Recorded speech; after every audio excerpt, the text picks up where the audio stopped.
What's going on, folks? It is Wednesday, X-Men 97 day. We will wait a couple minutes. It's still technically not 1:30, but just too excited. Mo is here. Mo, what's going on, bro? Also, I really liked your I can't think of what it was. Your podcast episode, your latest one on like all the news updates. It was good. And then even just talk about like Avengers 5 year. That was that was a good chat. And I don't want to see Thanos, man. I know he's going to show up. I do not want to see Thanos.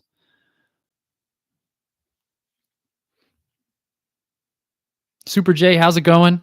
Appreciate you being here. I know you weren't here last week, but you were doing other Marvel stuff apparently, so that's always fun. Marvel Reader, oh, the whole crew is here. I'm loving it.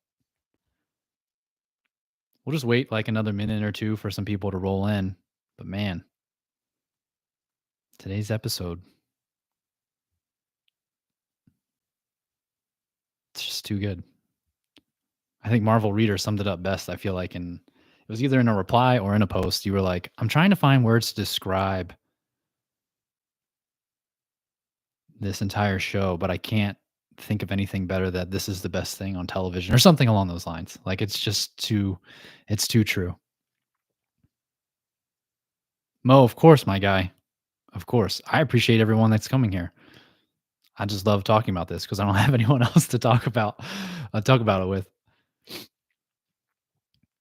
I did start to replay the first episode last night while my wife and I were folding some laundry, and she was like starting to get into it. I was like, okay, all right, she's gonna want to watch more after this first episode and wants to know. But she hasn't been feeling good, so she went to bed, and I was like, ah, dang, I'll have to redo this another day. Yeah, the last few minutes of this whole episode goes hard.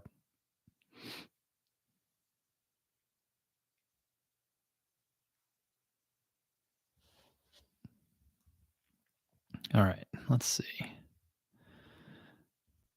Well, as usual, this is a community effort, right? Like I didn't catch everything. I tried to take notes as I went, but after it was like basically once, what did I see?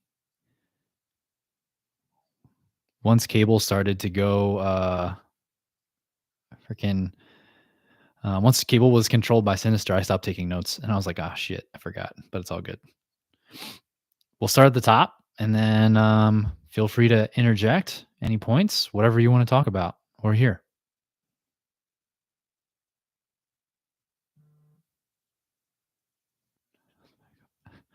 Um, Great to have Storm back in the opening credits, right? Like that was good to see. Um, I just think that like, and then that opening montage was also just good. It was like getting me pumped up. Like we are ready. Oh, how I've waited to say these two words to you, old friend. Shut up. I think that was really. I think everyone has felt that, right? Even to like just your own like family member or friend sometimes when they're just like being annoying as AF, right? You're just like, shut up. I feel like everyone can relate to that.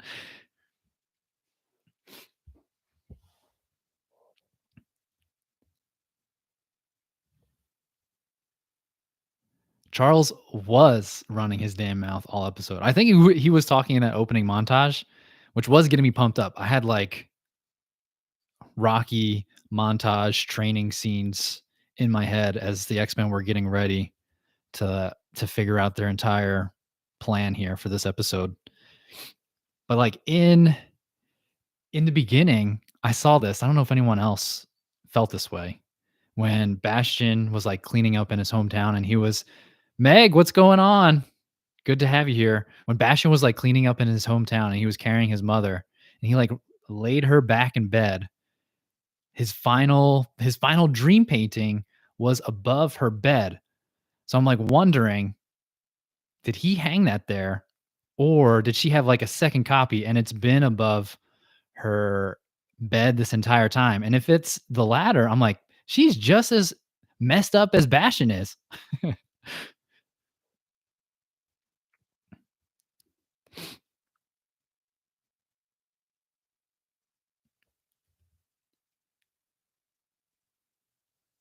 And then just also in that opening scene, right? Magneto is just like ready to rip the world apart. He's just like, I'm tired of this shit. We're we're doing things my way.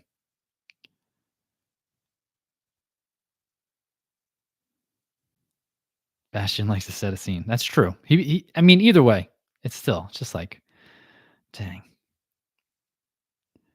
Bastion's mom was a mutant hater with what appeared to be a mutant son. Probably wanted to pray the mutant away. That's right. That's probably true. They imply that Bastion's mom a big factor of how he became what he is. Yeah, I mean, we talked about that a little bit last week, right? It's just like she clearly saw all this stuff that he was doing. It was just like, you know what? I support you, kid, even though what you're doing is just not great. Right? I loved him crying over her body. I also was like, you can cry. I mean, he's like again this weird mix of like human, android. But I'm like, you can cry. I thought you were a machine. I swear, X Men creators got mommy issues. They really do. They really do. There's some issues. Someone also pointed out, or I watched it in a video, that it's kind of interesting how Val Cooper looks eerily similar to Bastion's mom.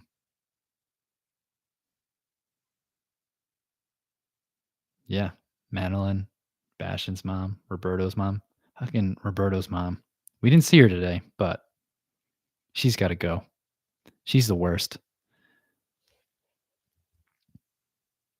Let's see.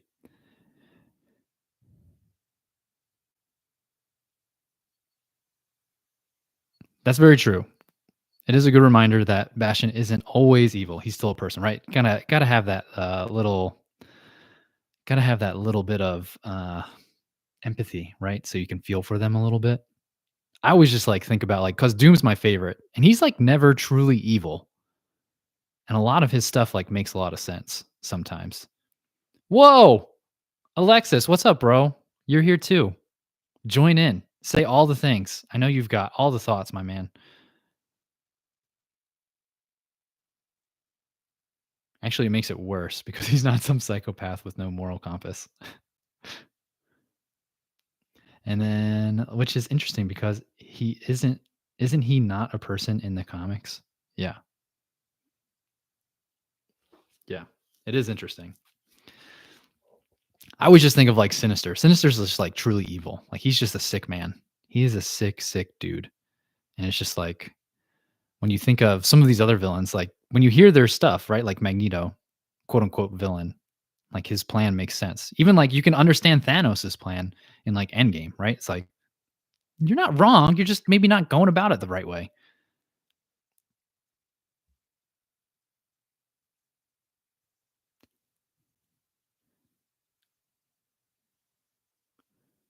It's so true. Sinister just wants clout. He's seeing of being less cool than Bastion. It's so true. Sinister is sick. I think I made a post when I was reading through some of Hellions. He like led his team to basically get murdered. He did let them get murdered. And then he was like, you know what? I still just really came here to get some of this mutant DNA that we don't have these mutants. And I created these drone mosquitoes. You guys protect me, and I'm gonna get this DNA. That's really all I came here for. But yeah, he's messed up.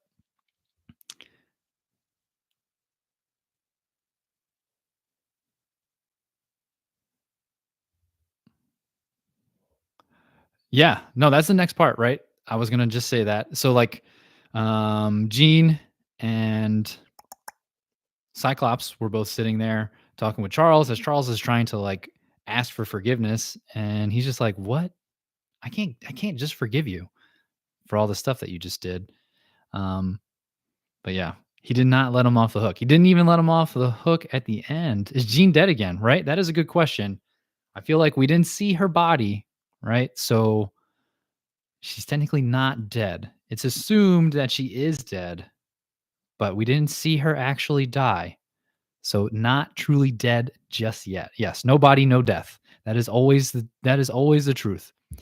Been there, done that, Rogue. That is true, right? She did say that, and she was like, "Oh, she's just gonna come back to life." Like, couldn't you feel for Rogue though? Like in that whole sequence of like when Magneto was like, "All right, who's gonna join my team?" and Rogue was like, "I'm tired of this. even though y'all are my family, like this can't keep happening. And obviously, she still is like fueled by Gambit's death. Um, but also too, right? We got Sugar Daddy Magneto leading the way, so there's probably a little bit of bias extra there too. She's got to get that. She's got to see that speedo that she never got to see. Just throwing that out there.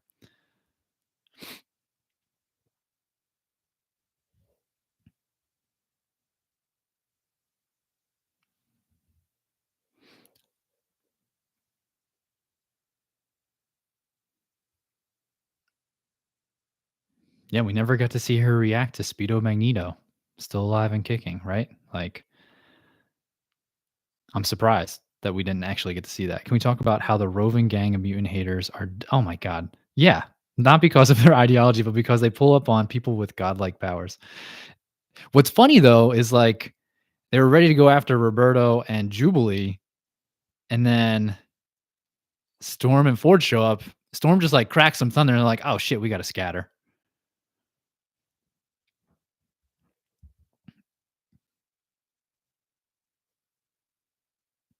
Oh, Phoenix again.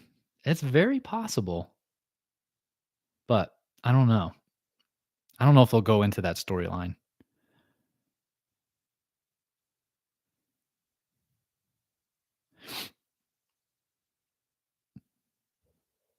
I wonder how Bishop's going to play into this because I feel like we're going to have to see him this last episode coming up. Like we haven't seen him for a while, and he's been lost in the time stream. He's got to show up at some point.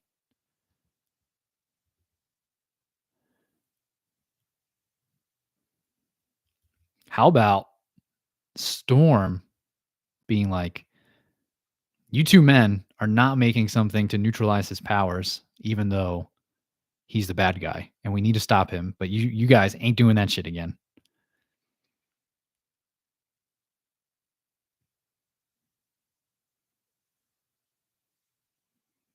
I haven't listened to that episode, Meg, and I've been meaning to because I love Bishop, and the guy who's voice acting him does a great job.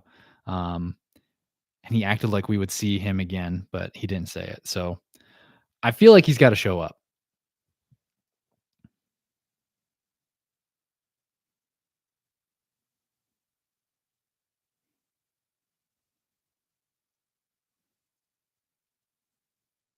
Hurtful. Oh, I'm so sorry, Meg. I haven't gotten there. I have not. I did listen to your Guy Augustini one though. I mean, the whole time I was listening to that, I was like, I'm just listening. You guys are literally just talking to Roberto. He doesn't like change his voice very much. You're literally just talking to Roberto as I was like listening via podcast and only audio.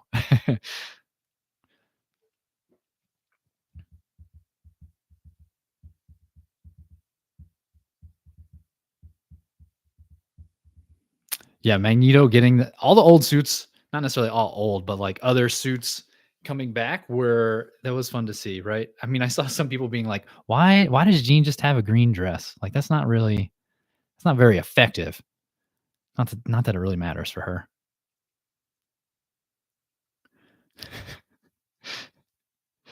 Guy seems very nice. He does seem very nice after listening to that episode. Did y'all read the 90s run of X-Men? Because them splitting into gold and blue teams made 12-year-old me pop off for real. I did not know that that was a thing. I did not read that, but um, I saw through people's threads that that was a thing. Someone was actually upset about it. And I was like, why? Why are people so upset about this? Why is that such a bad thing?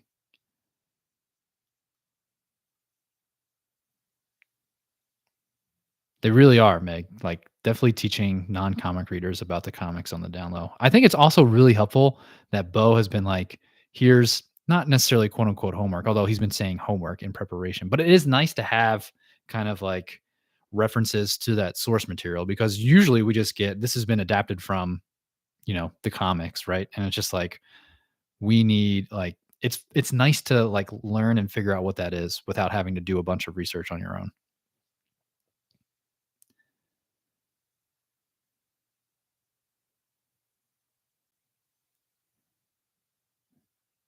Thank you, Marvel Reader. Yeah, like I didn't know this. I have not gathered into those.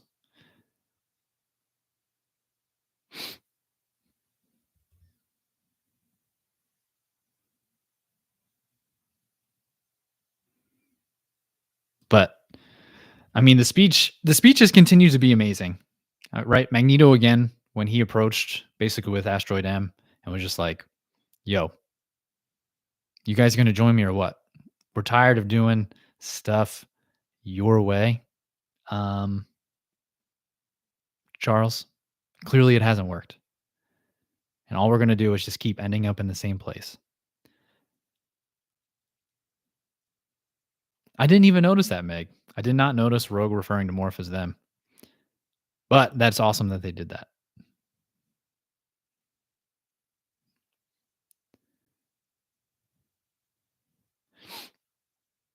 Pretty much. You done messed up, Charles. For real.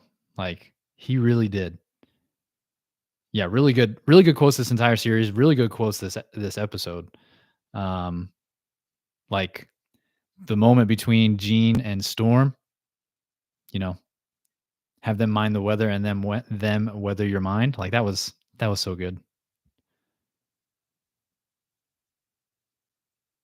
That's true. She did say that. That's right. That is exactly right.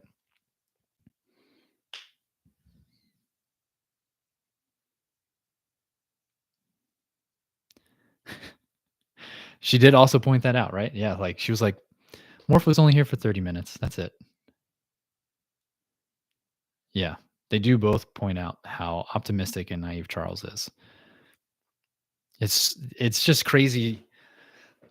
Why? I mean, Charles did say that all of this was his fault. He did take fault for it, which I'll give him that. But do you think he doesn't want to go with Magneto's way just because of the destruction of so many other people? Or he spent so much time building this that it's like whatever that like loss fallacy is, like you spent so much time and now you don't want to not do it, so I'm just going to keep going through.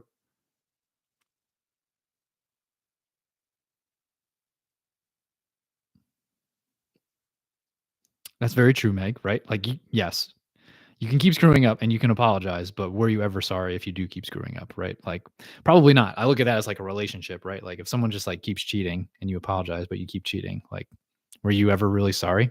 Probably not.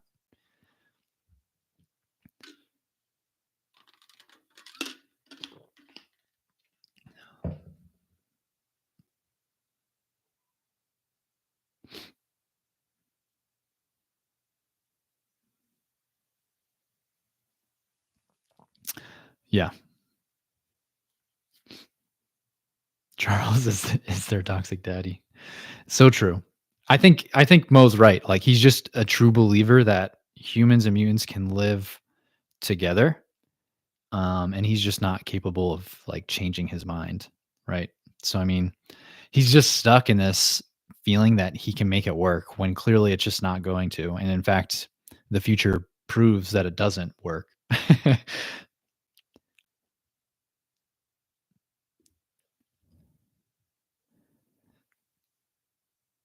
But I'm also not surprised at Roberto joining the team, right? Like, or joining up with Magneto essentially.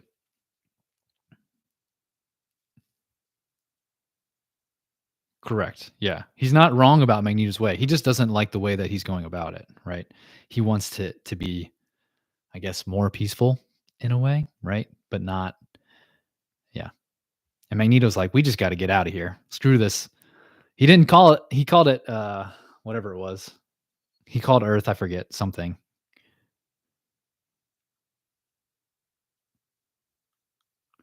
But I'm surprised he just didn't call it the Milky Way ghetto.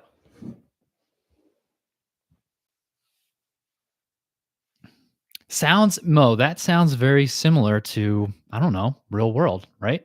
Like what's keeping things from actually being solved is that the two thought leaders can't actually find a middle ground and work towards that. Sounds eerily similar to, I don't know, some sort of political system we're involved with.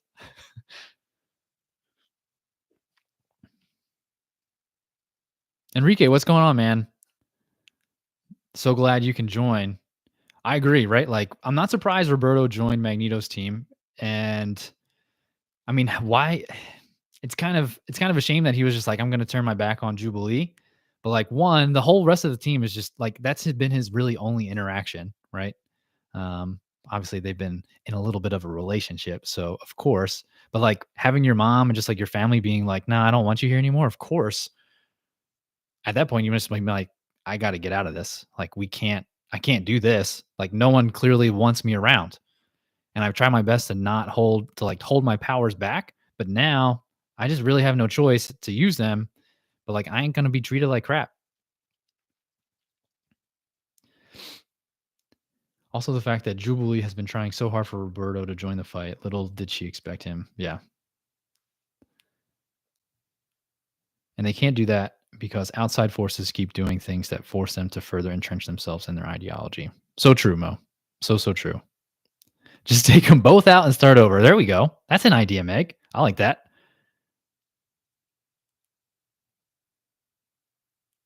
He did dip out in the middle of the struggle, right? Like he missed this huge thing. And I mean, that was part of Rogue's reasoning of like leaving, right? Like no one, she was like, she even said it. She was like, no one was there on Genosha. None of you were there on Genosha to see what actually happened. Like, how can you not think that we have to change our ways?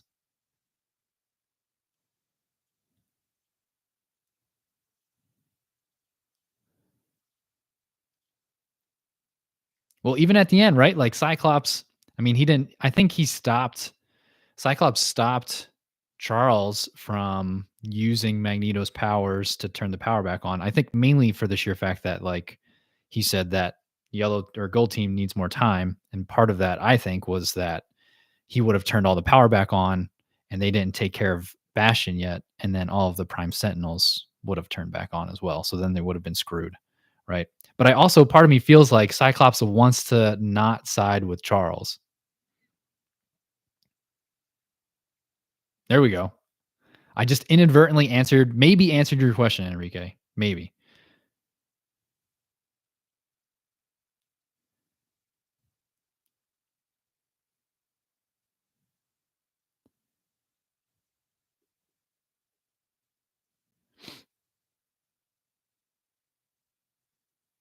People trash Jubilee like no other, saying she's useless, but she held her own and stuck to her guns, even when fighting Roberto, the guy she likes. Even most of the senior members of the X-Men can't. So true. It was kind of funny seeing Roberto be like, "I'm so sorry. Please forgive me." Agreed, Mo. Like with Magneto on their side, they could have mopped Bastion up easily. Totally. Totally agree. Like would have been no problem. No problem. Especially pissed off Magneto at this point.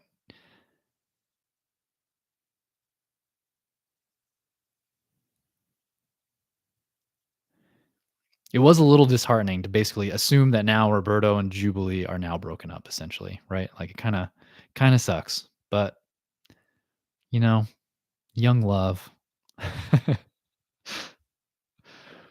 Enrique, I think the team has lost their trust in Professor X. I think that's why Cyclops made the decision to go against Charles and stop him. Totally. I feel like deep down inside, like one, he didn't want the gold team to get totally mopped up, basically, but also I think he doesn't believe in Charles's idea anymore. But he doesn't want to necessarily say it because he's also been there for so long, right? And has believed in what the professor has believed in. And he's been that way the entire time until he just got back. We are waiting for Cyclops to turn into that villain, right, Mo?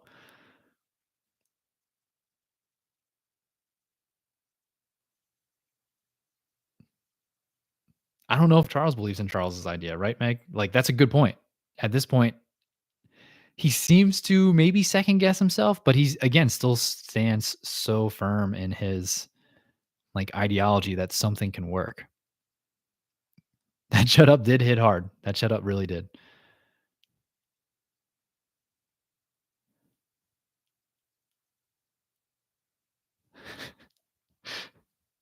So true, Mo, right? Like we can't be having that. Cannot be having that.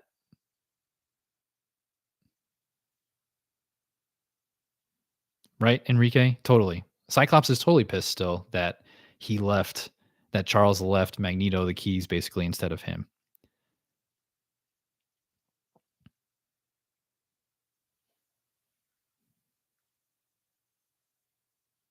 Also, because we technically didn't mention it, but that one quote from between Charles and Magneto, right? Like, "We are not gods, Magnus." And then, Magneto's like, "Gods abandon those who believe in them, mutants do not." Like, dang, dang. We're getting diss tracks today in today's episode on that.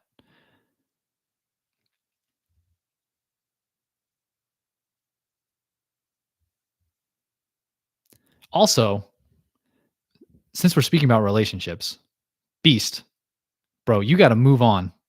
You gotta move on from Trish Tilby, bro. You gotta move on.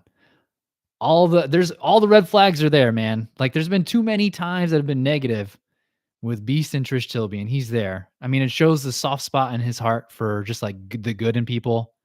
But I'm like, come on, man. You gotta move on. Come on, Hank, right? Super J. Magneto ate him up. He got to be ghostwriting for Drake with those bars. The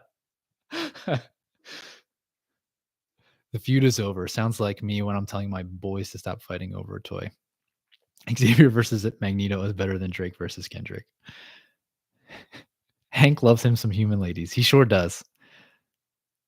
Wolverine never got his chance to talk to Hank about his taste in women, it seems like. So Wolverine lost his skeleton, right? But in the comics, Jean held his skeleton together while his self-healing does its thing. But Jean wasn't on Asteroid M. So very true, right? That is very true, Meg. So it is going to be interesting to see what happens with Wolverine. Where's that blind woman he rizzed up? Right. Oh my gosh. I remember her from the animated series. Oh my goodness. And he was like too ashamed to be seen by her after she had her eye surgery because he's blue and he was, he didn't want where's that blind woman he rizzed up?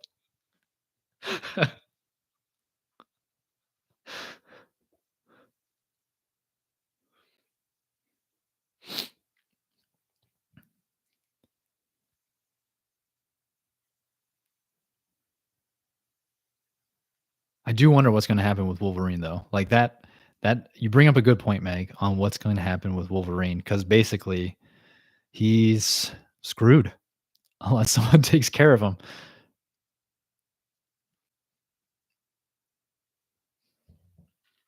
I mean, I guess if you don't have a toxic relationship in the comics, are you really in a relationship in the X-Men kind of world, right? Like, if it's not toxic, is it a real relationship in X-Men?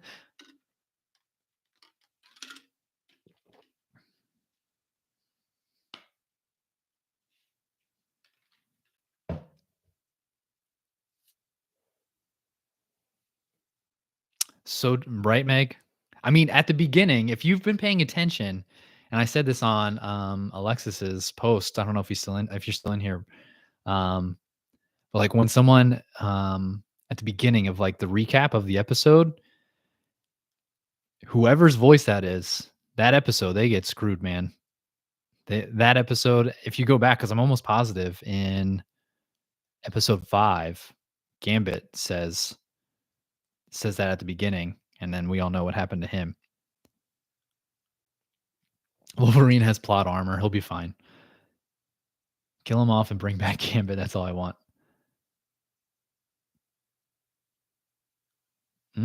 Wolverine without adamantium. Interesting. Also true, Mo, right? Like healing factor, they just do whatever they want, right? It's Wolverine. Although I agree with Marvel Reader, right? They might just kill off Wolverine. At this point, anything is on the table. It's possible. I mean, again, it's assumed that Jean is dead, but we didn't see her body, so technically she's not dead. But again, anything seems like it's on the table. I'm mad I can't laugh react to comments here because some of them have me rolling. You really can't? You can't laugh react? Dang. Come on, YouTube. Step up your game. All right.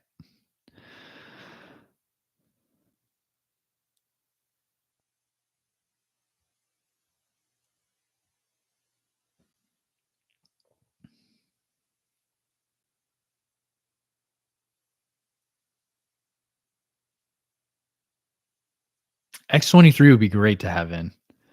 X-23 would be great.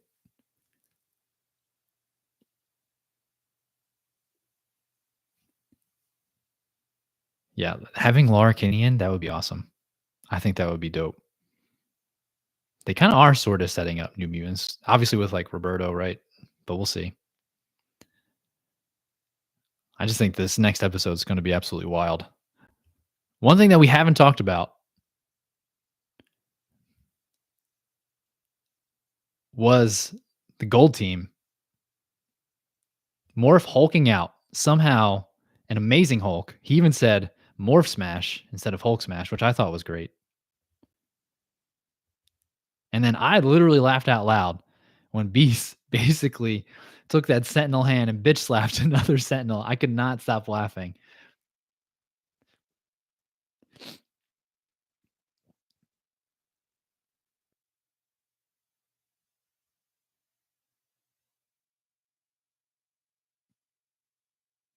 I like that rumor. I haven't heard that rumor, Marvel Reader, of bringing in Laura Kinney in season 2. So Wolverine might exit, which is the way that they've treated him in terms of not being a main character, right? Because he always gets the shine and he's kind of now left out. I wouldn't be surprised if he's not around.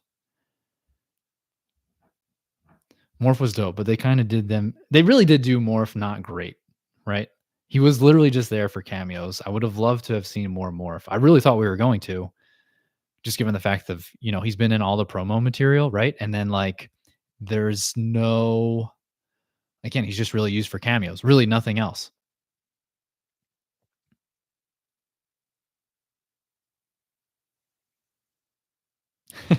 You thought Beast was green. Although very similar, right? I just could not stop laughing when when Beast used that Sentinel hand and bitch slapped another Sentinel. I was dying. I thought it was hilarious. But I thought that whole setup, like Gene, it wasn't really said or really seen either. But Gene also like tag teamed with Morph to do all that Hulk shit, and that was I thought really good. And then again, we saw we saw Mister Sinister and Gene ice skating out there like Cyclops was in episode 1.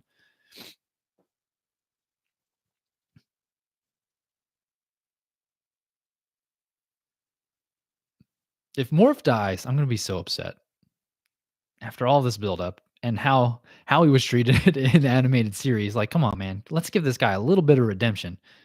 And if Nightcrawler dies, I'm not watching season 2. That's a lie. I'm gonna watch season 2, but if Nightcrawler dies, I'm gonna be upset.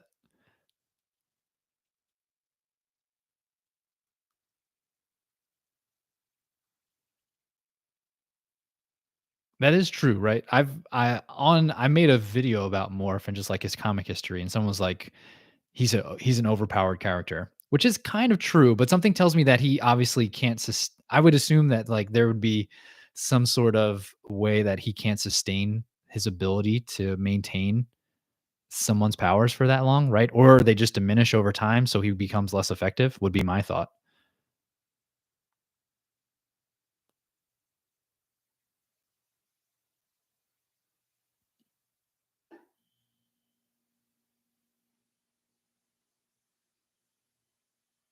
One, if we lose Storm after everything already, that cannot happen. Yeah. I don't want to see Jubilee go. I don't want to see Nightcrawler. I'm okay if Wolverine goes. It's fine. Oh, Meg. If Jubilee dies and Roberto could have stopped it from happening. So, so true.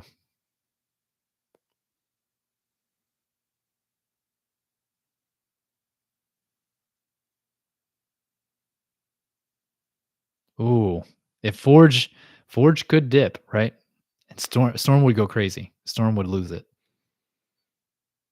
Let's talk about that glow up, Mo. Let's talk about it. Everyone. Everyone in their suits, man. Even Morph. Morph with a new suit.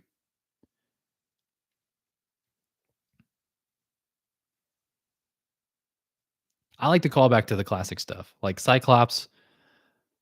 I like Jean slash Marvel Girl. Jubilee was sporting the black leather.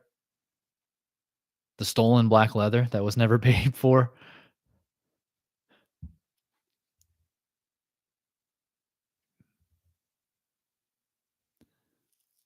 Morph did have those shoulders. He was trying to go for that little bit of sinister look, right?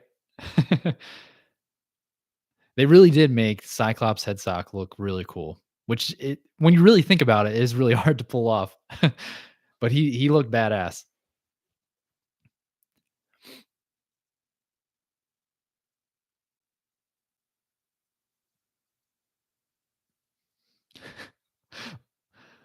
I remember my mom had those business suits of or whatever, right, that had shoulder pads in them. They were so big, so big, like hanging off their shoulder. They were enormous. They were they were so big. I don't understand the thought behind that.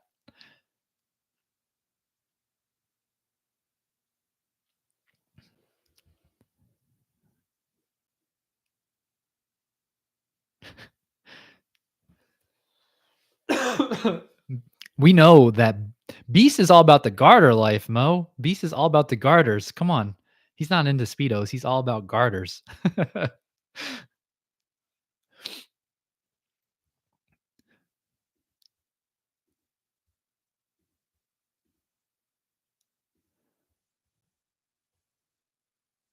Beast manscaping would take a full episode.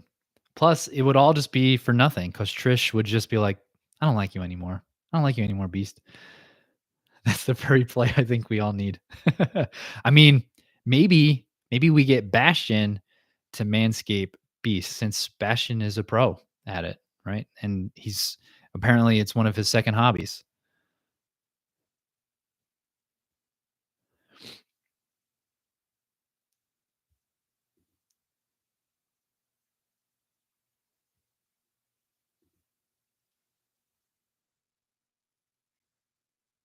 Sir Yuri G, what's up, bro? I didn't know you stopped by. Nice to see you here. Hank likes to show off the gains, furry lovers. Uh, so true. He really does.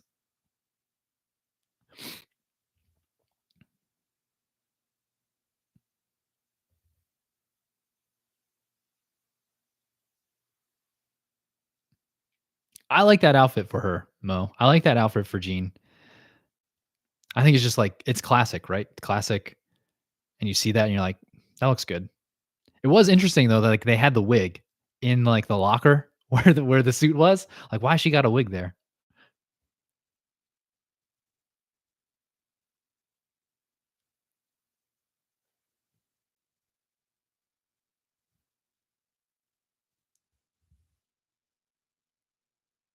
I mean, even the whatever we want to call it, Wolverine suit looked good, right? That brown and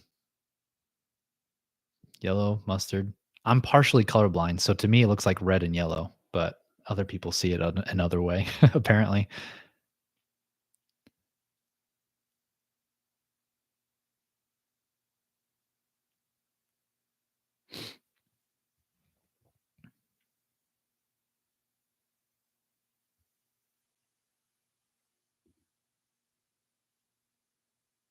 I did see that, Enrique, that he's wearing that in the Deadpool Wolverine, whatever it is, like World War III.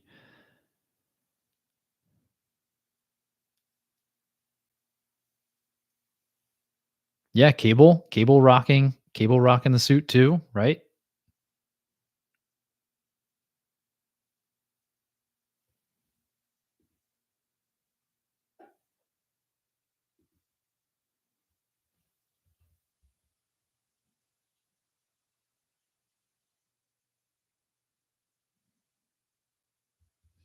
Also, I wrote this down as like a note as I was watching. When Jean was fighting with Sinister and she had that, I don't know, I imagine it's like that. I could be way wrong. Someone correct me if I am, but like that Goku punch right to Mr. Sinister's solar plexus, man, and just like send him flying and then decide to like whip his butt with some bowling balls and pool balls. I was like, damn, this man's getting beat.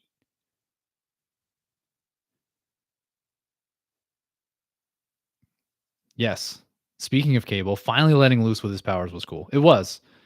Killing Mom, not so cool. Yes, so much. Was it called the DeMaio Diner? I did not see DeMaio. I only saw Diner. I missed that. He did almost say that, right? He tempted her to just be like to go along with it. So he was like, "I'll tell you when I switched you with Madeline if you just like stop," right?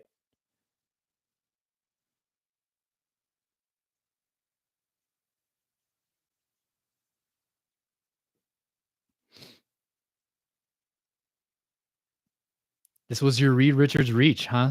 Sir Yuri G? Apocalypse being the big bad of next season.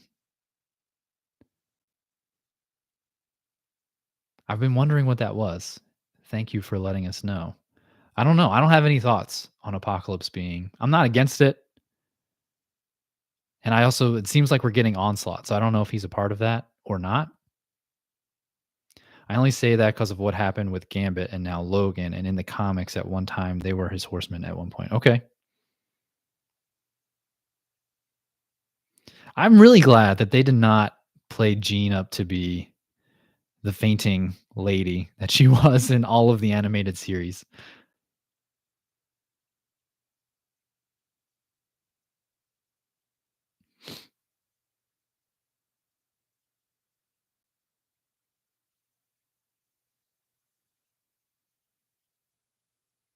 I do not know what the Brood is.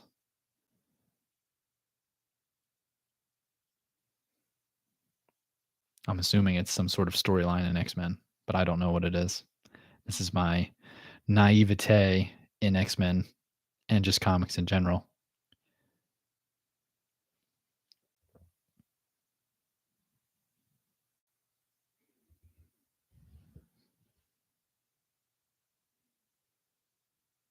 Okay.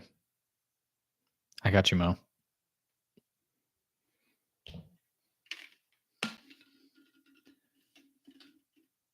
I'm not worried about it. That's why I'm literally doing all the things that I'm doing.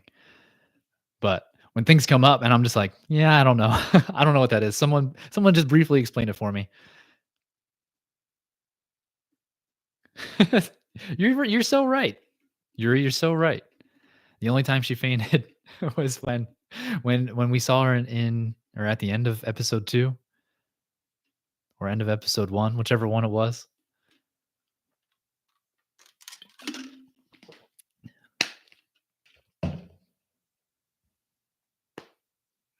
Probably, right? You probably faint.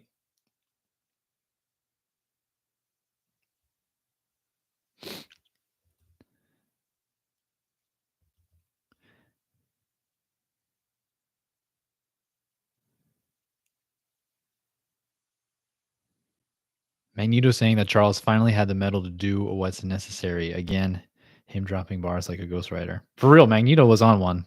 Was on one this episode.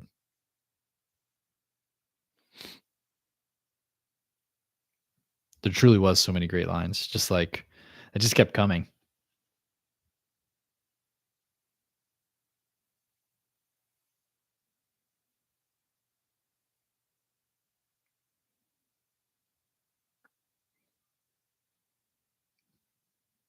Do you think Beast and Forge made more than one inhibitor? Because they had to know that potentially something bad was going to happen. And I'm assuming that Bastion's going to crush that inhibitor that Beast dropped.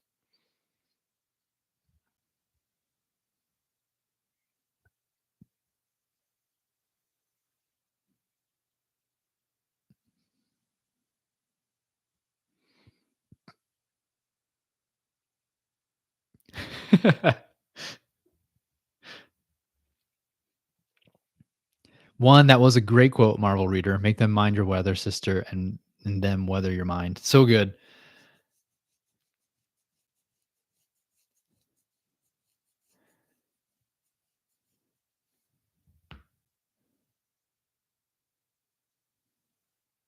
Yeah, I feel like we didn't get a lot of Jean and Storm like having that sisterly bond in the first, not first, like in the like animated series.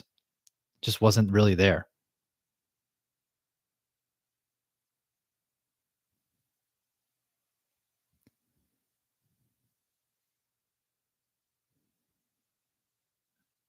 Mo, can't y'all do this when there aren't like killer robots shooting at us?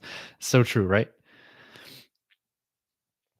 What else? Magneto being in a speedo last episode. The writers were like, make him extra hard this episode. Make them forget.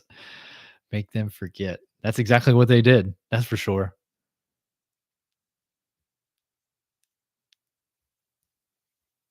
Storm's new look. Yes, that was. It was. It was something. It was great.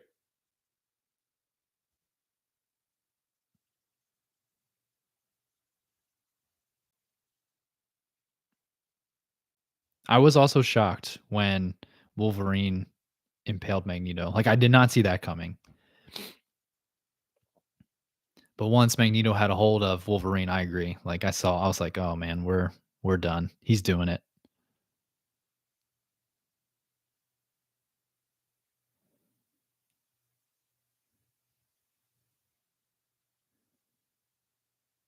I honestly thought, well, I thought that Magneto was going to do it while kind of like um how Gambit died, like while Wolverine's claws were still within him. And he's like, I'm just gonna fuck you up right now. I'm gonna blow your body apart while you're still in me. And if that was taken out of context, that would sound really bad. But anyway,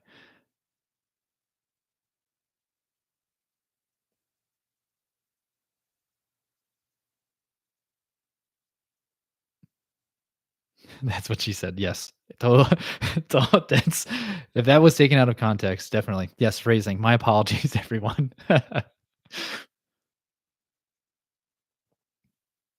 That was a great line, Mo. How many more of your bones will pave the way to Xavier's future? So so true. Again, I mean they both have a point, like Rogue and Magneto, right? Like no one else that was there was on Genosha.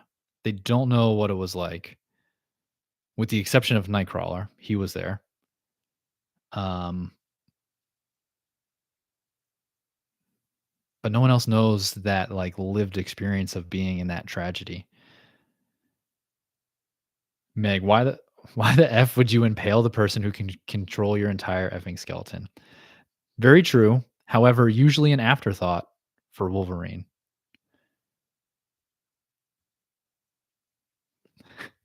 Also true, Mo. Why would you kill the one guy who can fix the magnetic field, which is absolutely necessary for life on Earth? All good, Alexis. I get this isn't like ideal. If I could do it at night, I would, but just really doesn't work out. Enrique, I put a good side by side graphic of him, Wolverine, and Krillin in Dragon Ball Z getting blown up by Frieza. Gave me the same emotions. Wolverine doesn't have many thoughts. That is very true. He truly does.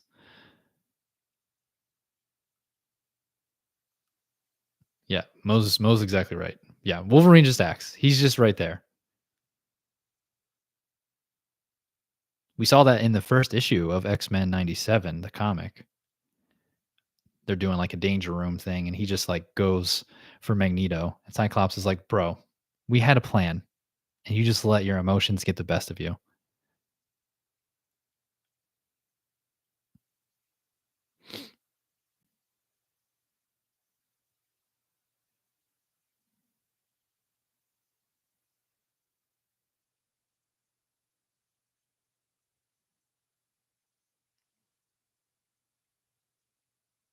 You still can't find issue 1, Enrique?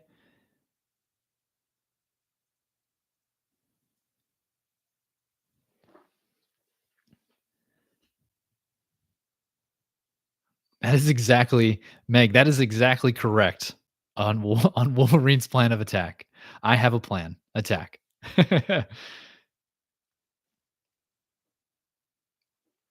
Oh, it was reprinted today? Oh, that's good to know. I didn't know that.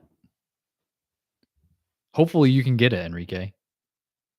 I didn't know if it was gonna be reprinted. If not, I was gonna look at my shop and see if I can grab you one.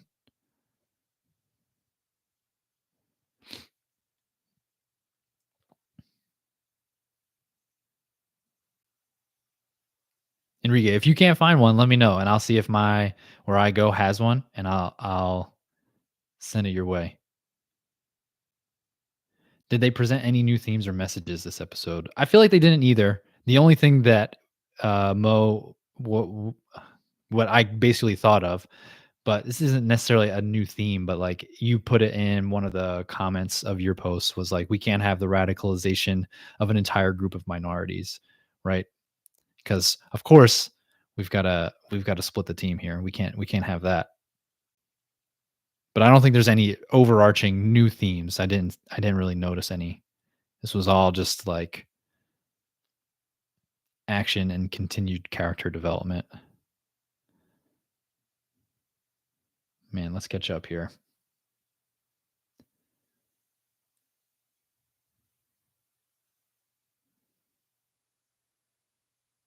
All right, Enrique, you're gonna check tomorrow.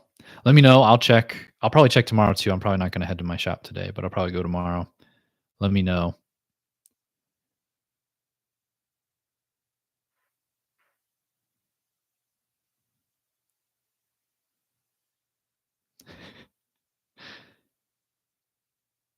Yeah, that was probably the main theme of this episode, Marvel Reader. It's just like going between their two philosophies and who's right. And Mo, right? It's just like as shit continues to just like go sideways for mutants, it's just like, why are we on Xavier's side? Like this doesn't make any sense.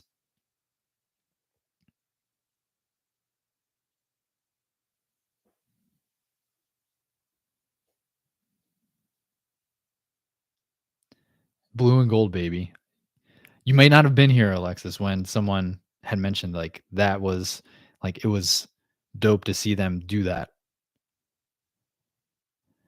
Charles said to President Kelly that Magneto is only reacting to a world that keeps proving his worst fears correct. And I mean, once you get to that point and it just keeps happening, what else are you going to do? Right?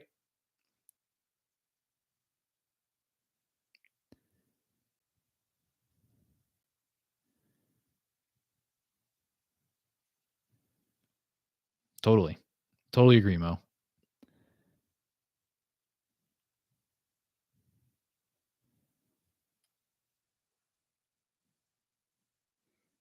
Again, at this point, there's clearly it doesn't seem like there's any true resolution to do things Charles's way.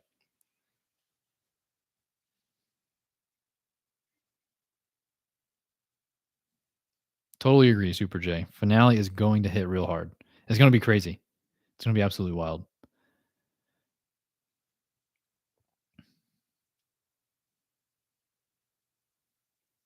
That is true, Marvel Reader, right? Instead of being like the supreme race of mutants and leading, it's now mutant trauma and survival, right? Like just protecting his people, which is really truly all he's ever wanted to do is just like protect his people.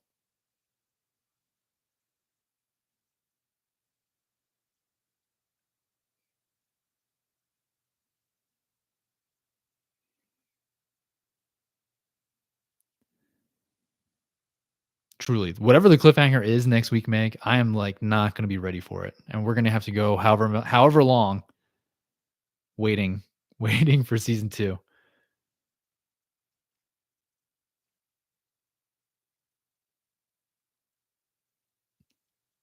Charles is like, let's appeal to their better angels or angles. Angels? Either way, it works. And Magneto was like, when have we ever seen them? Right? It's true. They haven't. And anyone who is, they don't have there's not enough of them to do anything, right? Alexis, you cannot say that, bro. I have some thoughts to share on threads later about certain complaints. As someone who works in the entertainment, I have to say my piece on this topic that people are bringing up. I need to know what that is, man. I need to know.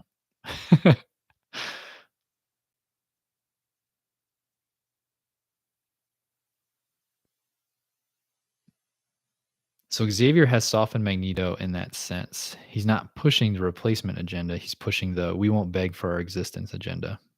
Yep.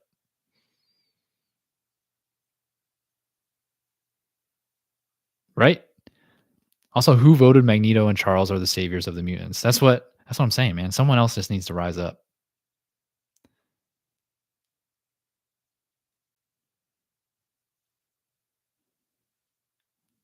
Cyclops and Emma Frost. That could get tricky for Cyclops maybe, but I would from what I've read in like Krakoa with Emma, mainly in Marauders, I would trust her to run shit. She knows what she's doing.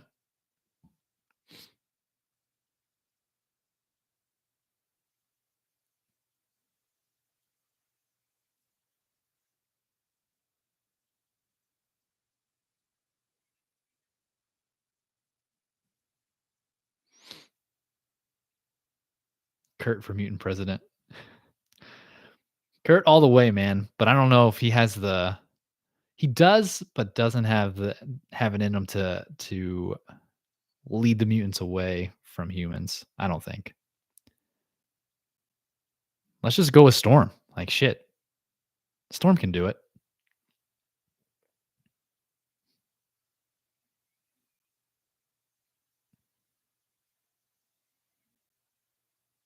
Let's go Storm and Cyclops. I feel like that would work.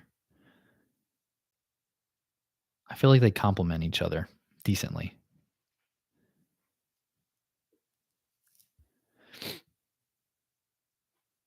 Like they would butt heads, but appropriately. And I feel like they could find a middle ground usually. Who's a good younger mutant that could step up? That's a good question.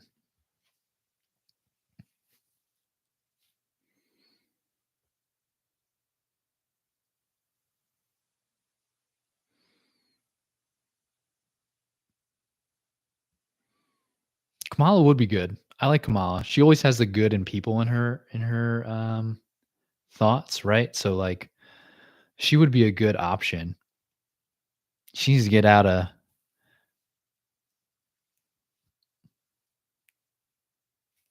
she needs to move away from Jersey City. Yeah, I agree with you, Mo. She's like too wholesome, right? It's like she doesn't have all of it in there. She's moving to NYC. That's true, NYX, yeah.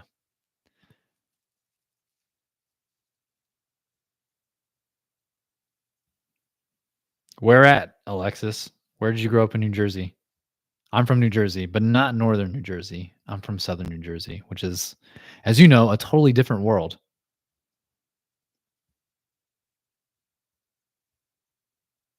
I've thought about picking up NYX too, Mo. The only thing that's getting me is like the art. The only art that we've seen so far is that one cover, I feel like. And it's just, I'm like, "Ugh, I don't like the way that they're drawing Laura Kinney. Like her suit is weird. Even Kamala looks a little different than like usual. Union City. Nice. And then to Wayne. Okay. Yeah, that's all up there. You can see New York from right there.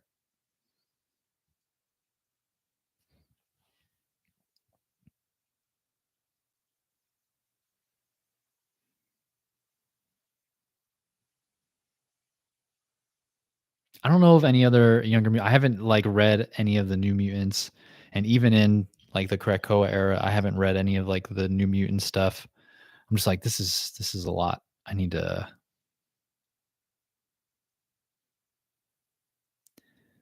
I don't know if they are right. Like I don't know if they are promoting the younger mutants.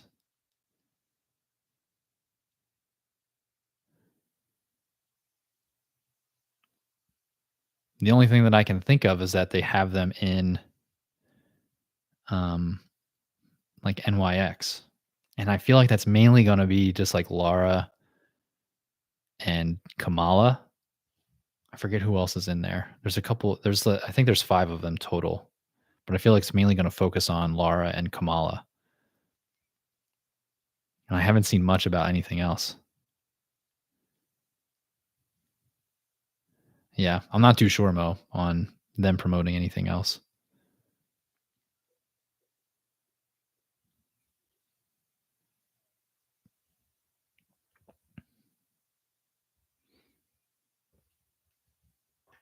I don't know who else would be a good. I don't know.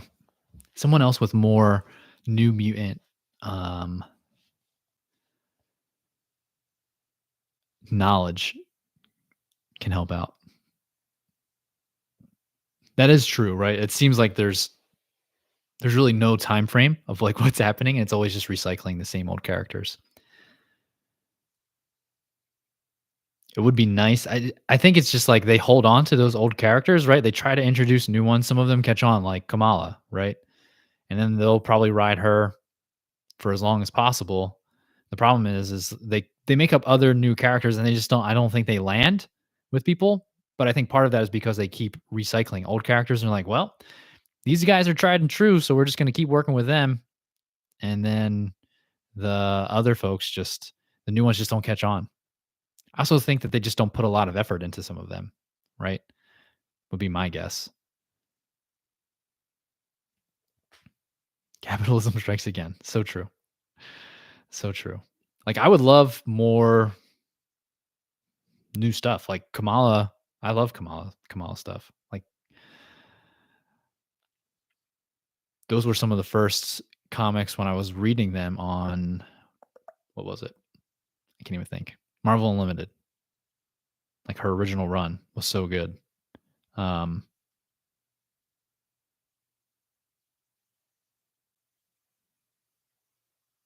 Yeah, there was a bit of a thing where Reavers was talking about more viable black male mutants. I did see that. I didn't read it or anything along those lines. And I know I haven't watched them either, but I know who is it? Blurred Without Fear has done a few videos on this. Um, and I love his channel. He's so good.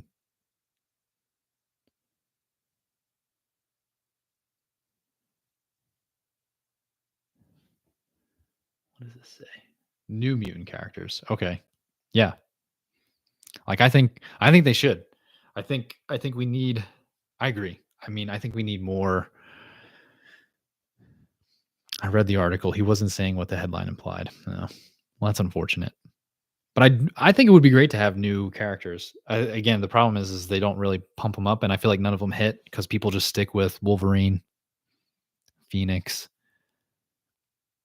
all those things. And I'm just like, why do we need? I'm not really throwing shade at Wolverine. Like he's great, but like, do we need another Wolverine solo title?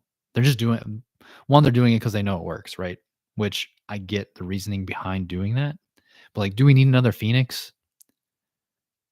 I don't know. Again, I'm not against it. It's just like all of these titles, especially solo ones of classic characters that have already had tons of these. It doesn't seem like they're always doing something. That is exactly that. Someone put a who was it? I commented on it on Threads. Wolvie616, I think, who's big into X-Men. He was like, "Look, we've got all these solo titles coming up that people want, but you guys don't ever go support them when they come out. You all just keep buying Wolverine up again."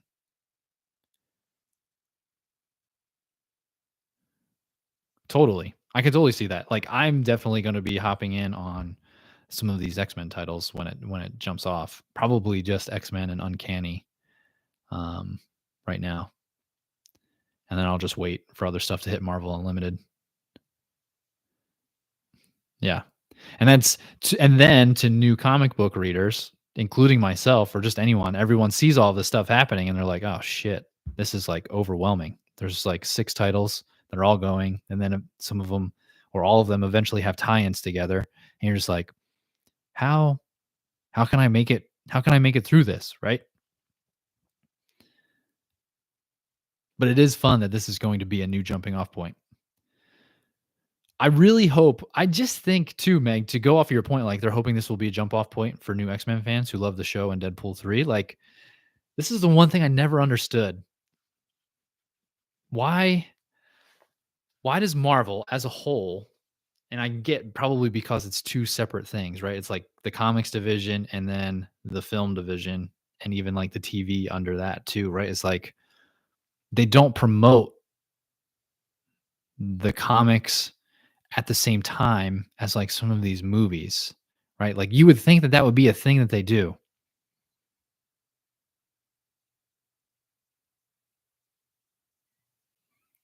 And to me, I feel like that's such a missed opportunity from like Marvel themselves. Like we have this huge movie coming out with like Deadpool and Wolverine, right? Wouldn't you like play up some of the comics Not only just like merch, like shirts and whatever else they're gonna make, but like also comic books. Like get people into those. And that's like an ongoing thing, right? Like that happened to me. It's like having a subscription service basically. That obviously you're not like locked in automatically, which is what they want, but like still though, like wouldn't you do that? Wouldn't you think that they would do that? To me, it would make the most sense. Like help each other out. But I think it's because they're in two like different divisions, right? Like comics and then like film, TV, that they just don't even care. Like the people who are in charge of like film and TV just care about like filling seats, what the box office numbers are, blah blah blah blah blah, right? Totally, Enrique. I feel the same way. And it's like crazy that they don't do that for like Marvel, DC, and other publishers to really partner with some of like people on social media, whoever, to like bring awareness to some of these things.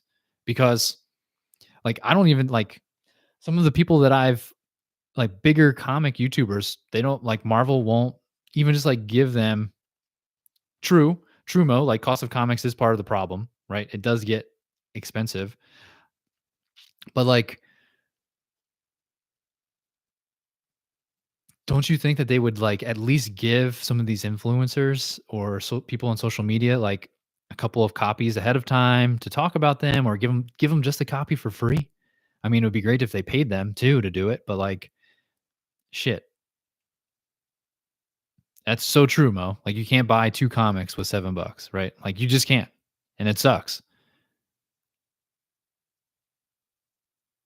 They do that, Meg, in Marvel Unlimited. Like they have like the featured comics, stuff like that. Like right now, they're featuring Deadpool a lot because of the movie that's coming up.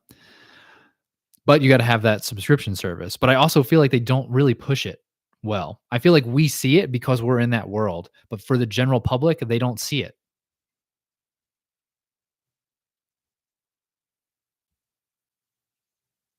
I agree, Enrique. Like they should be doing that. I feel like it's a big missed opportunity.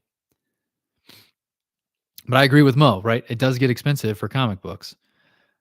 I honestly feel,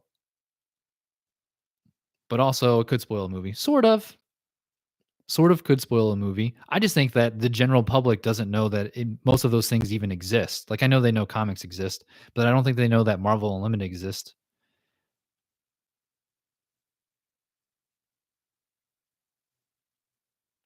Also true, Mo, right? Like you can get a lot more out of a TV show.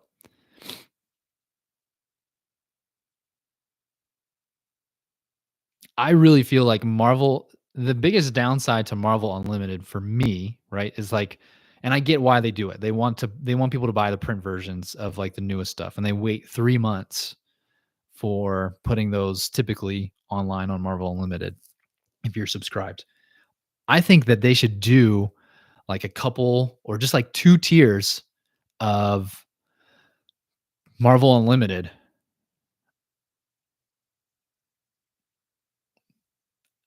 I agree, Meg, right? They could be doing that to keep them separate because they're not comic accurate. However, when people are like, they're not totally comic accurate, like, do you really want it to be comic accurate? Like, do you think it should be? Not always, right? Like, that's the point. I think the adaptation is the strong word there, but people ride that too hard and feel like it needs to be 100% like the comics. But then you do that and you have a singing planet in the Marvels and people are pissed off like, what is this planet? This is stupid. They can only talk if they're singing? That's dumb. Welcome to the world of comics. All of it's wild. That's what I want to do for my coffee and comic shop is to get influencers to come check out the area, maybe even do a tour, special podcast show at the shop, hopefully in a year or two. That's awesome, Enrique. I think the biggest thing for me, like what I was saying, I think Marvel Unlimited to like get people to pay more. Like I would pay more to have they should have their standard tier that they have already where you have to wait 3 months for the newest comics to come to the platform. I would pay more money to wait less time for the newest comics to come to the platform, like a month. Like give it a month, right? I would pay more money for that just to have access to those newest comics, not 3 months behind.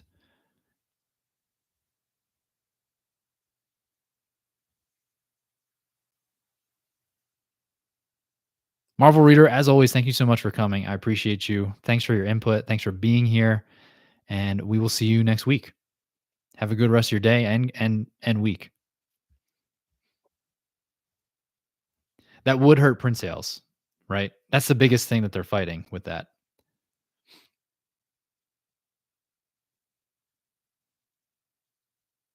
That's also true, Meg, right? Like they want it to have that comic accuracy, but then when it happens, they're like, "This is dumb. Why is it why is it like the comics?" I know. It's so crazy. I do get the 3 months too, Enrique. Like, it makes sense, right? And I'm sure these artists and writers probably aren't making as much as they probably should be to even begin with. Right. Yeah, exactly, Mo.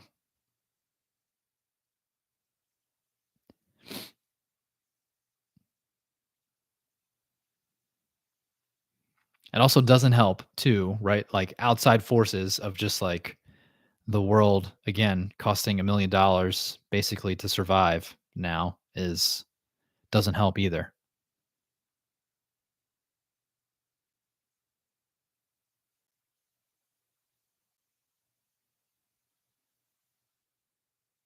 Totally. I agree, Mo. Like, Warner Brothers and Disney should just see DC and Marvel for what they are, product development. No doubt.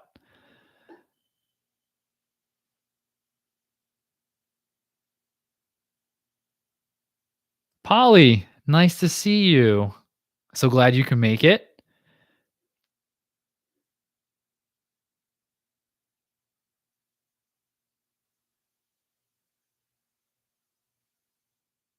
I agree, Enrique, right? Like, you have your different levels of like social media influence and like doing sponsored posts, right?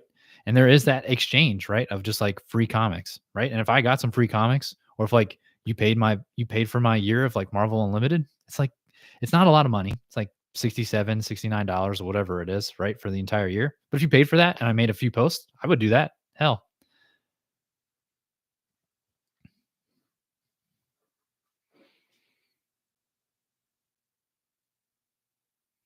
Polly, we have moved on to comics and comic accuracy in films, people complaining about it. And basically, this all started with um, trying to like develop new characters in general, like mainly on X-Men, but like none of them ever really see the light of day. It seems like the only one that's broken out has been Kamala. Despite some of them despite new characters being created, just seems like they never break out. And um, it seems like they never break out. And part of the problem is, I think that they continue to ride the characters that have that tried and true ability to sell comic issues, such as Wolverine.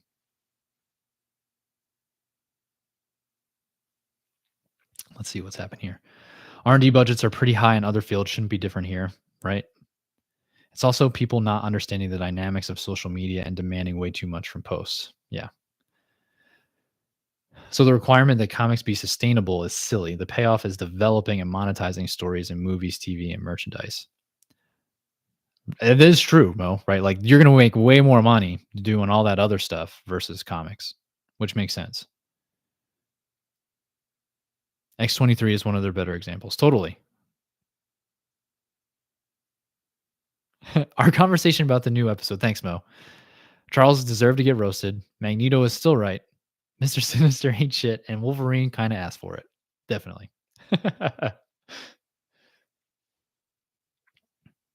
What did you think of it, Polly? Now that you're here, appreciate it. Let's get your thoughts.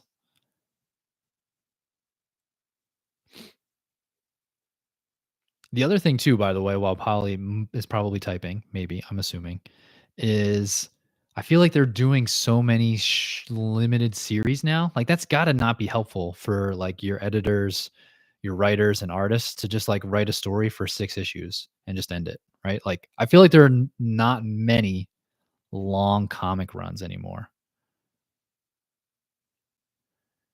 I feel like they get, from the little that I've seen, and someone wrote about this recently, I think, is that they're trying to clean that up so we're not getting just like these 4-issue limited series and this, that, the other thing, because you just have to restart again, right? Like you're restarting. I'm sure that's like a whole process. But if you end up saying like, all right, you guys are going to be on this book for the next however many years, like let's go for it. I'm sure that takes still obviously takes a lot of time, but a lot less of just like having to restart and flip to this new project and that.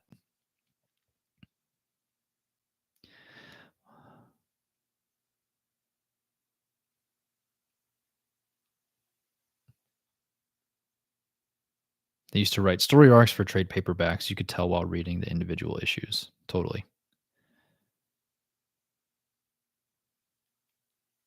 I hate when they do this is just me, but like when they do because I like trades and having everything right there. But when they have like a 4-issue run and then they sell it in a trade and it's like $25, like what? Why? Why are you selling this for $25? It's 4 issues. Ah, good insight, Meg. I didn't know that, but it's also helpful for smaller creators because they get a chance to be on one of those, which is great. Polly, I'm rereading a lot of X-Men comics, and damn, we washed up Magneto's image in the latest years. Bro was a very hardcore terrorist, and he had zero chill. Like he was not right most of the time.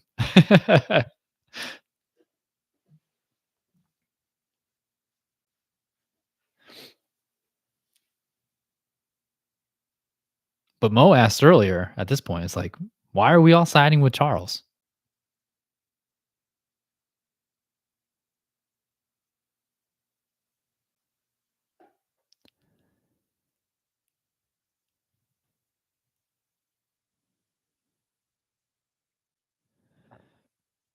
Regarding the comic runs, right now X-Men are really hard to follow, and they have a messed up schedule, which is not okay when you're reading them upon release. Yeah, it seems like when all of this is gonna get launched, like X-Men, Uncanny, and everything, they all are not yeah, it seems very haphazardly. Charles sucks too. Let's give someone else a try. Like Storm, we had said that. We did say that, Polly. Storm would be great. And then that's what led us to maybe a younger mutant eventually taking over, which is where we went with Kamala and then into the conversation we're in now.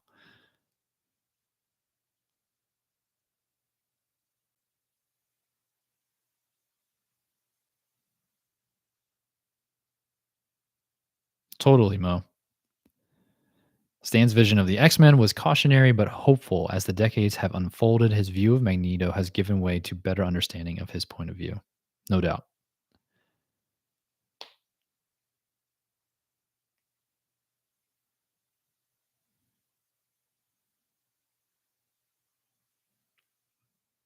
Yeah, I feel like Kamala would be good.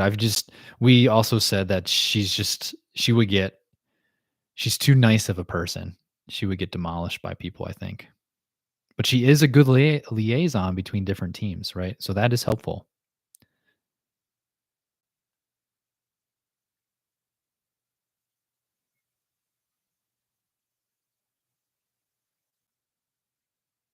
But yeah, I mean,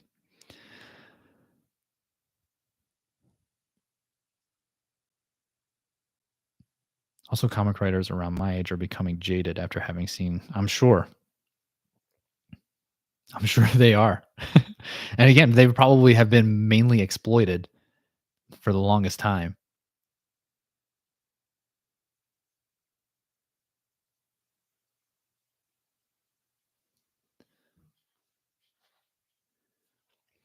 To be honest, all the X-Men comics are way too much now. Like I love them, but they're diluting each comic instead of building momentum off of them. Yeah. Like I felt like I don't know if anyone read the second issue of Miss Marvel Mutant Menace. Like it was a fine issue, but like it was just like Mojo. It was just like, why do we have this issue? We really didn't get anything out of it. She was just transported to Mojoverse from the first issue, and then we did the typical Mojo thing. and now she's out of the Mojoverse, and that was it. And I'm like, why did we have that issue?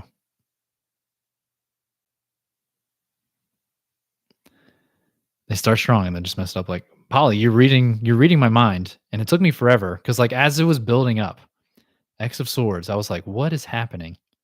We are getting way too deep with all of this lore of all these different worlds, all these different groups, and I'm like, what in the flying is happening right now? Like, why? And after I finished it, I'm like, we could have done this in half the issues. We could have done it in half the issues and with way less explaining of all the stuff.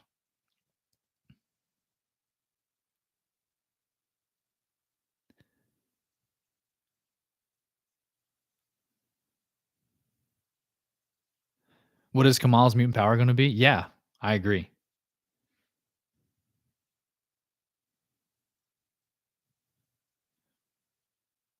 It seems like her powers are falling apart a little bit if you're reading Miss Marvel Mutant Menace. Like she's like um I can't think of a good word besides gelatinous sometimes when she uses her powers, when she like embiggens and then they kind of are just like melting. So it'll be interesting. Mo, is this basically because that's Hickman's style? Probably, right? Like, which makes me worried about the Ultimates and like the Ultimate Universe right now. I'm just like, he starts off strong, but then I feel like he's we all know he's really good with like overarching setting stuff up. Yeah, right there, Polly. That's exactly what I was about to say. It's just like he clearly does a good job of like overarching total story idea and like where things are starting and going. But when it comes to like individual storylines, he starts off strong and then he's just like, let's just throw this in here because I don't know what else to do. And that's what I got like as I was reading the initial X-Men that he was continuing to write in Krakoa. Like 4 or 5 issues in, I'm like, what's happening right now? That's honestly how I felt about this last Ultimate Spidey issue too. Like wasn't that great. I'm not gonna lie. People are like, "Oh, I loved it. The dialogue was good." Like, I don't mind a whole issue of dialogue, but man, literally it's just like 9 panels, 9 panels, 9 panels, and it's just going back and forth between Harry, Gwen, MJ, Peter. I'm like, "What is happening right now?" So he's JJ Abrams for comics. Yes.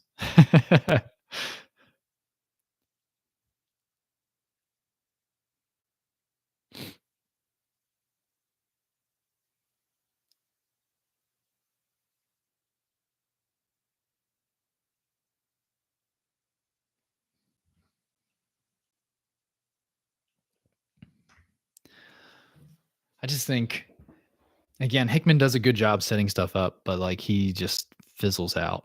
Like he just does. And I think going back to like what Polly said, uh, where are we? I can't remember now.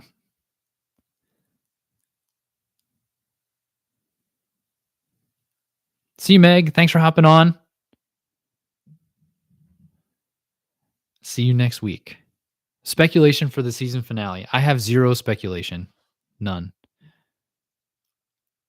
I think I don't even know. Couldn't even tell you.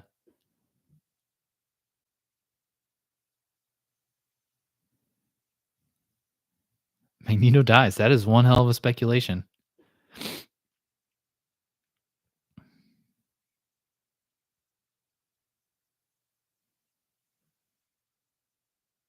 I really don't even know.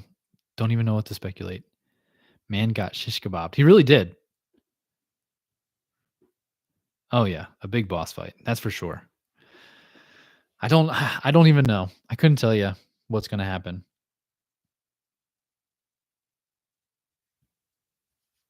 I think we're going to see Bishop. I don't think he's necessarily going to like change time and like bring stuff back, but I do think we're going to see Bishop. Not that that really means much.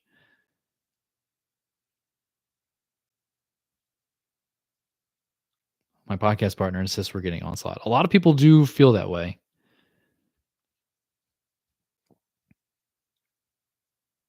Polly, I feel like feeling Magneto's gonna either kick the bucket or become a big bad again.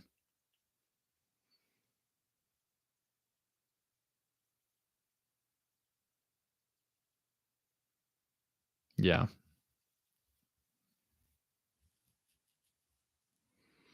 Yep, he just went with Asteroid M, Volume 2.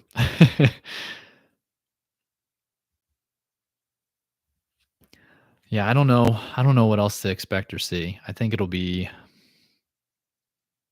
just gonna be wild, and whatever the cliffhanger is gonna suck, and we're gonna have to wait for a long time to have that happen.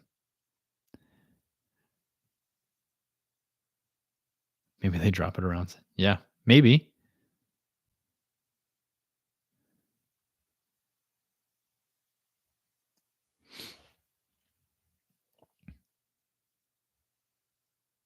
I know, right, Polly? The cliffhanger, it's gonna be terrible.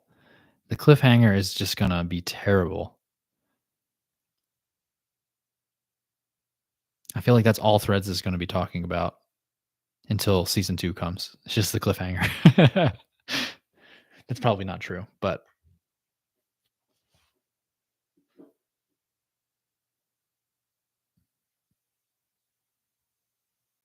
yeah, I have no idea. I have no idea what to expect.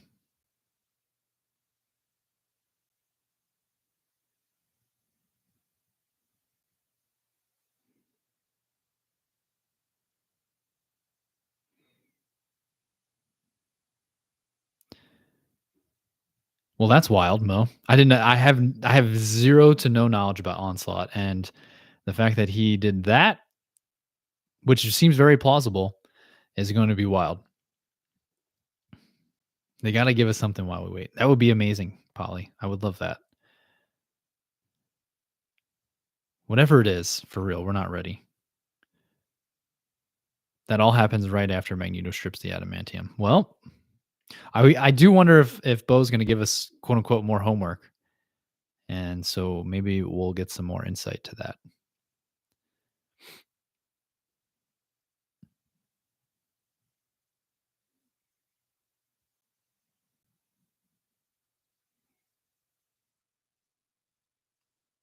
Whatever it is, it's gonna be terrible. I am pumped for that Assembled. That's supposedly, I think, right after, not right after, but the week after episode 10.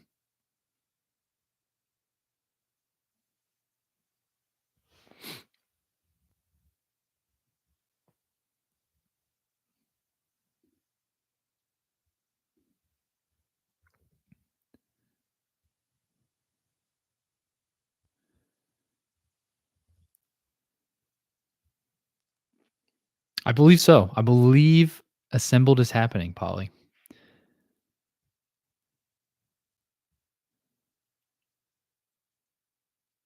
How are they gonna hide Bo in the Assembled, though? That's a good question. I think they did. I can't remember if I watched the one for Loki season 2 and how much hiding or not hiding they did of Jonathan Majors. I feel like they did. They probably cut some stuff, but they didn't cut everything. It really is intriguing of why he was fired. I'm pretty sure. I don't know if we got one for What If. I don't know if we did. They are doing a some sort of thing with What If. Not Assembled, but something.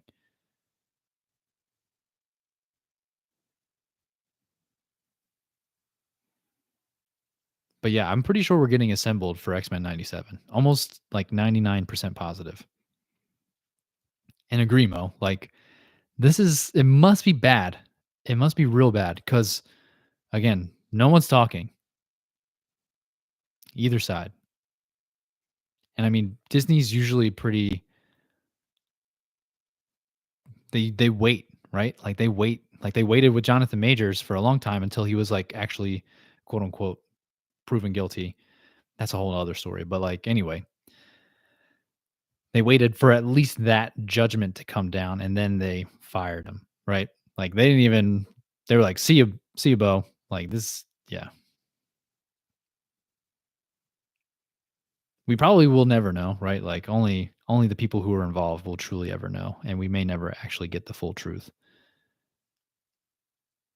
Agreed, Polly. With the amount he is talking, he might as well just say something.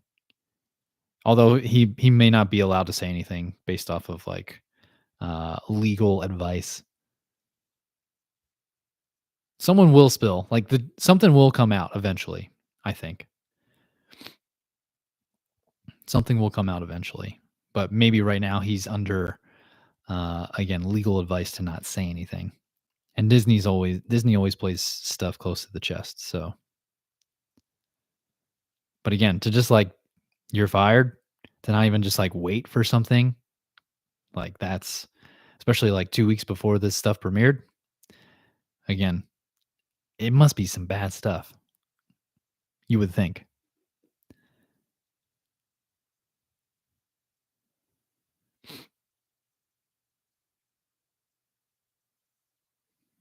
Probably has, and they probably do.